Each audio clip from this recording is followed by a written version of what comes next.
Two global forces have resurfaced on the world stage, both with intentions that could shape international power for years to come. The son of Osama Bin Laden, once thought dead, is reportedly alive, leading Al-Qaeda in Afghanistan. And across the globe, Vladimir Putin's threats against NATO over Ukraine have put the world on edge. In this video, we'll break down these two developments and how they could impact the global political landscape. Let's begin with the resurfacing of Osama Bin Laden's son. Hamza bin Laden, a man many thought had been killed, is reportedly alive and commanding Al-Qaeda's operations in Afghanistan. Hamza was long considered his father's potential successor, and with his father's legacy embedded deep within extremist ideologies, his return raises fears of a new wave of terrorism. Al-Qaeda, once thought weakened after the death of Osama bin Laden, has now reorganized under Hamza's leadership, leveraging Afghanistan's instability post-US withdrawal. But what's even more terrifying are the plans that intelligence reports suggest Hamza has in store. Plans could destabilize not just Afghanistan, but the entire region.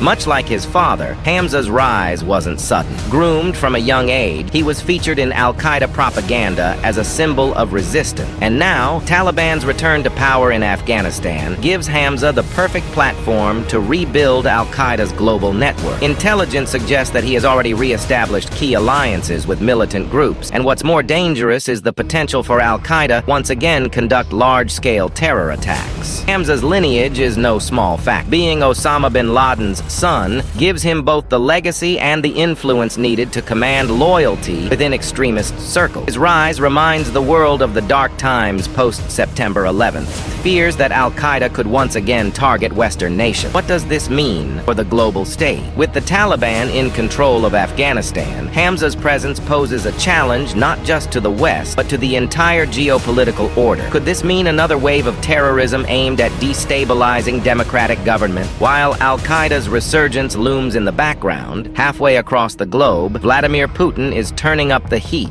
on NATO. His latest threats to escalate the war over Ukraine's long-range missile attacks have sent ripples through the international community. The Russia-Ukraine conflict has entered a critical phase. With Ukraine gaining ground through long-range missile strikes, Putin has threatened to retaliate not just against Ukraine, but potentially even NATO countries. His recent statements suggest a war with NATO is not off the table if the West continues to support Ukraine militarily. At the center of this standoff are long-range missiles, particularly the UK's Storm Shadow missiles, which have been a game-changer for Ukraine. With the U.S. considering approval for more lethal weapons, including the Storm Shadow, Putin's rhetoric has only grown more aggressive. But what's driving Putin's aggressive stance? Analysts believe it's about more than just Ukraine. Putin sees NATO's growing influence in Eastern Europe as a direct threat to Russia's strategic interests. This conflict is about drawing a line in the sand and reasserting Russia's dominance in the region.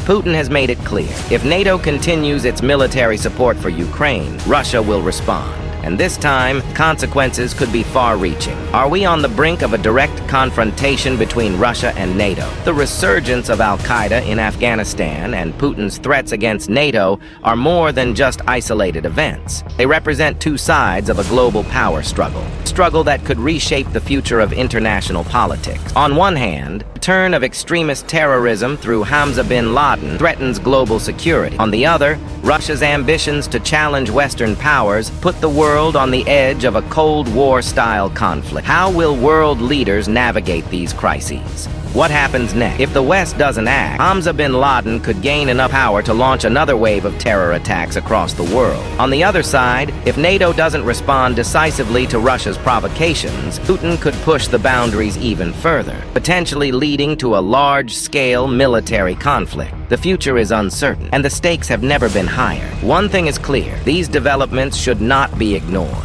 The world is at a crossroad, and the decisions made in the next few months could have lasting consequences for decades to come. Will the world see a resurgence of terror with Hamza bin Laden at the helm? Will Putin's threats lead to war with NATO? Or can diplomacy prevent further conflict? Let us know in the comments below what you think of these developments. And don't forget to subscribe to our channel for more in-depth analysis on global events.